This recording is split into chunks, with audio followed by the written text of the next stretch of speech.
am 9 years old. Today, as we celebrate Janmashtami, I'm going to tell you a story about Krishna and Sudama.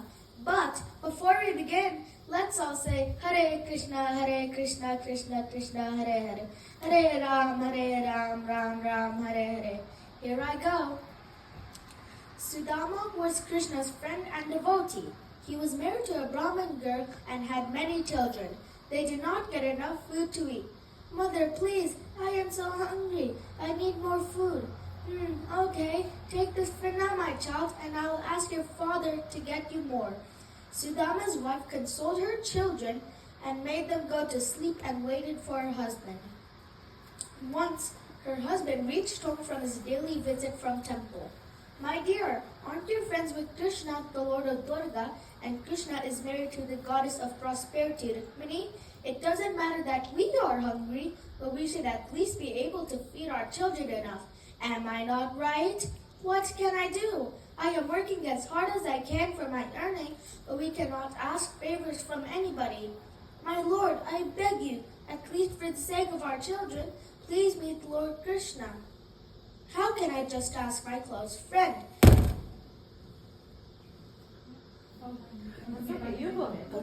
What happened? Nothing. How can I just ask my close friend? I am not asking for food or prosperity in life, just for his humble blessings which will make our children happy forever. As you say, dear, but tell me this, he is the Lord of Durga.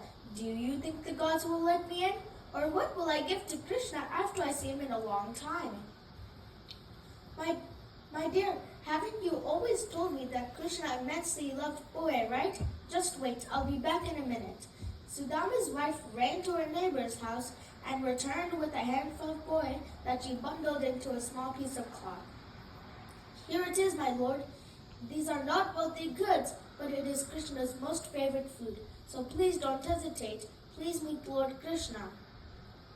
Sudama walked towards Durga with the only hope of seeing his close friend, with a torn ragged cloth and a tiny bundle at the end of a stick. Sudama entered Durga. As he entered Krishna's palace, he was stopped by the gatekeepers. Hey you, who the hell are you? Sir, I have come to meet my close friend Krishna. Can you please tell him that Sudama is for him to meet? Aha! Do we look like fools to you? Look at your tone dress, and how dare you call our master by his name? Just go away, or else we might put you in jail. Sir, I beg you to let me in. I've come far distance to see my dearest friend.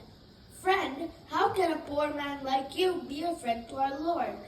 My Lord, I beg you to let me in. At least let him know that Sudama has come here to meet him. Hey, beggar, can't you understand? If you want to meet our Lord, meet him in the royal court and not here. Krishna, who identified his best friend from the balcony, ran towards him. My dear friend, it is a great fortune that you have come here. Then he washed and flowered his friend's feet. This behavior of Krishna towards his friend shocked the attendants of the palace. Even Sudama was shell-shocked and couldn't utter a single word. My dear friend, you are most intelligent and you know very well the principles of religious life. I knew very well that from the very beginning you were never attached to the materialistic way of life. How dear, how can I ask him for a favor? I think you may remember our activities during the days when we were living as children. Both of us may parted with our master's blessings, but I hope you're living a happy life.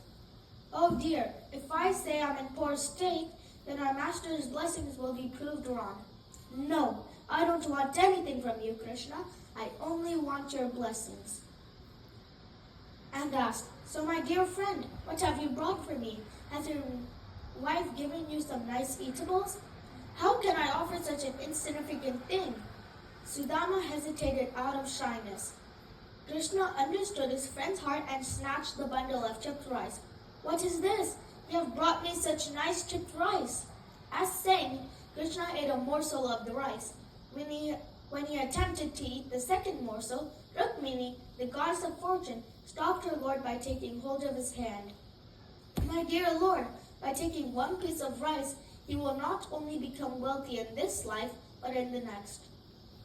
Krishna just smiled, and then they talked and talked as they were old friends to their heart's content. Krishna could not ask anything from and Sudama could not ask anything from Krishna. As so, Sudama bid Rukmini and Krishna farewell. The long road back home did not seem that hard as he thought of Krishna. When he reached home, he was amazed to see that a big mansion was standing at the place of his poor hut, and his wife and children were wearing new clothes, came to receive him. Sudama knew that this was the touch of all-knowing Krishna who had rewarded Sudama for his gift of kindness. Sudama embraced his wife and children with tears of joy from his eyes, and he thanked Krishna from the bottom of his heart for his kindness and generosity. Thank you, everyone. That was my story.